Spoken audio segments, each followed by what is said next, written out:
ভালো মানুষ ছিল, ভালো অভিনেত্রী ছিল, সবচেয়ে বড় আমার সন্তান ছিল। তো আমার ফ্যামিলির সাথে আমরা জড়িত ছিলাম। খুবই দুঃখজনক, খুবই কষ্টের, বেদনার, অনেক বেদনার। পরিপূর্ণ একটা শিল্পী যখন হয়ে ওঠে তখন যদি তাকে অকালে হারাতে হয় তো সেই গ্যাপটা সহজে পূরণ হবার নয়। সে একটা স্টার শিল্পী ছিল, কিন্তু তার মনে কোনোদিন কোনো অহংকার দেখতে পাইনি। এত কষ্ট নিয়ে সকাল থেকে রাত পর্যন্ত কাজ করতো, সে অনেক তার কাজকে ভালোবাসতো, আপনাদেরকে সবাইকে অনেক ভালোবাসতো, সে তার ফ্যানদেরকে অনেক ভালোবাসতো, যাদের সঙ্গে কাজ করতো তাদের সবাইকে অনেক শ্রদ্ধা করতো।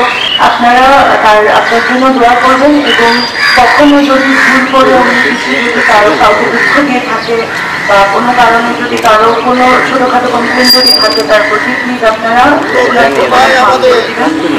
ক্ষমা চেষ্টা করবেন। Thank you.